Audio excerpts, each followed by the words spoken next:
నమస్తే అందరికీ. పాడ్కాస్ట్ అంటేనే ఈ మధ్య జనాలకి ఇంట్రెస్ట్ లేకుండా పోయింది. అంటే అందరికీ కాదు, కొంతమందికి. నేను వాళ్ళకి ఏం చెప్పదలుచుకున్నా అంటే, కాస్త సైన్మా భాష పాడ్కాస్ట్‌తో పాడ్కాస్ట్‌లను వినడం స్టార్ట్ చేయండి అబ్బా. ఎన్నో మంచి పాడ్కాస్ట్‌లు వస్తేనే వినలేనిది పోయి పోయి నీ పాడ్కాస్ట్ వినాలారా పోరా ఎర్రి ఆ! ఆ! ఆ! వద్దు, బూతులొద్దనమాట. సరే సర్లే బోయ్, ఇంకా సుత్తి పెట్టకుండా స్టార్ట్ చేస్తా. మనలో సినిమా నచ్చని వాళ్ళు అసలు ఉండరు భయ్యా. ఉంటే కూడా ఏళ్ళ మీద లెక్కొట్టొచ్చు. లైఫ్‌లో ఎన్ని టెన్షన్‌లున్నా కూడా థియేటర్‌కి వెళ్తే మాత్రం ఆ టెన్షన్‌లన్నీ పక్కన పెట్టేసి కొద్దిసేపు వేరే ప్రపంచంలోకి వెళ్ళిపోతాం. నేను ఇక్కడ సినిమా గురించి మాట్లాడదామనే అనుకున్నా. కానీ మీకు సినిమా రిలేటెడ్‌గా ఒక అబ్బాయి స్టోరీ చెప్పాలని డిసైడ్ అయిపోయా. ఎవరా అబ్బాయి? ఆ అబ్బాయి కథ ఏంటి అనుకుంటున్నారా? లేట్ చేయకుండా ఇంక పాయింట్‌లోకి దిగిపోదాం. పార్తు సంధ్యా థియేటర్ పక్కన ఒక చిన్న గల్లీలో ఉంటాడు. ఆ గల్లీ అడ్రస్ పెట్టో అన్న మీద అరవకుండా కాస్త రాసుకున్నదేదో చెప్దామని ట్రై చేస్తున్నా, వినండే. పార్తు వాడు ఎలాంటి వాడు అని చెప్పే ముందు మనందరికి ఒక ఫేవరెట్ హీరో ఉంటారు. ఒకరికి పవర్ స్టార్ కావచ్చు, ఒకరికి ఐకాన్ స్టార్ కావచ్చు, ఇంకొకరికి రెబెల్ స్టార్ కావచ్చు. అదే మన ఫాదర్ వాళ్ళ జనరేషన్కి అయితే మెగాస్టార్ లేదా నందమూరి గారి అభిమానులు, అంతేనా? కానీ మన పార్తు మాత్రం అందరి సినిమాలు చూస్తాడు. ఏంటి మీ స్టోరీ చెప్తున్నా అని డౌట్ వస్తుందా my dear future directors? Doubt ఏం లేదు, మనోడే Parthu. He loves every film, he gets inspired by many actors.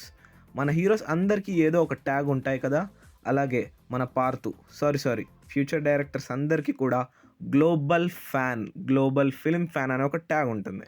Partha వాళ్ళ మదర్ ఒక హోమ్ మేకర్, వాళ్ళ ఫాదర్ ఒక స్ట్రిక్ట్ ఇంజనీరింగ్ కాలేజ్ ప్రొఫెసర్. కొద్ది ఇయర్స్గా పార్థు లైఫ్ బాగానే ఉండేది. ఆల్ ఆఫ్ సడన్ ఒకరోజు 2 ఏప్రిల్ 2008 జల్సా రిలీజ్ అయిన రోజు, అంటే పవర్ స్ట్రామ్ మేనియా మొత్తం ప్రపంచం చూసిన రోజు. ఏదో టైంపాస్కి వాళ్ళ ఫాదర్ తోటి విశ్వనాథ్ థియేటర్కి వెళ్ళి సినిమా చూద్దామని డిసైడ్ అయ్యాడు. అనుకున్నట్టుగానే వెళ్ళాడా, అక్కడితో కథ మలుపు తిరిగింది భయ్య. అక్కడ పవర్ స్టార్ స్వాగ్ స్టైలు చూసి ఫిదా అయిపోయాడు అంతే. రే ఆగు, ఇందాకేమో ఇంట్రోలో వాడు అందరి సినిమాలు చూస్తాడు, అందరి హీరోలను అభిమానిస్తాడు, ఫ్యూచర్ డైరెక్టర్స్ మీలో ఒకడు అని మాకు ఇంట్రో ఇచ్చావు కదరా, మరి ఇప్పుడేంటి ఇలా అంటున్నావు అని మీరు నన్ను క్వశ్చన్ చేయొచ్చు. రిలాక్స్ భయ్యా, రిలాక్స్. ఎందుకంత ఆగమవుతున్నారు? బాహుబలి స్టార్టింగ్లో కూడా కట్టప్ప క్యారెక్టర్ని చూస్తే వీళ్ళు అంటాడు ఒక్కడు మన పక్కన ఉంటే చాలరా లైఫ్ లాంగ్ బతికేయచ్చు అనిపిస్తుంది. కానీ కట్ చేస్తే క్లైమాక్స్లో బాహుబలినే పడిచేలా అందరూ మళ్ళీ పార్ట్ 2 కోసం వెయిట్ చేస్తారు. అదే చేసాము, ఇప్పుడు కూడా చేద్దాము. చాలా షార్ట్గా ఉంటాయి మిత్రమా మా పాడ్కాస్ట్లో, ఎందుకంటే మరి 10 minutes అండ్ దానికంటే ఎక్కువ ఉంటే చెప్తే ఎవడు వినడు. అందుకే ఇంకా ఇంట్రెస్టింగ్గా మీరు ఇన్వాల్వ్ అవ్వాలి అనేది మైండ్లో ఫిక్స్ అయ్యి ఇలా షార్ట్ అండ్ స్వీట్గా మీ ముందుకి పార్తు స్టోరీని తీసుకొస్తున్నాం.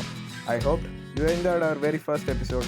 నెక్స్ట్ ఎపిసోడ్లో నెక్స్ట్ ఫేజ్ ఆఫ్ స్టోరీని కంటిన్యూ చేస్తా. అంటిల్ దెన్ ఆపురాని ఘోష, వినుకో సైన్మా భాష.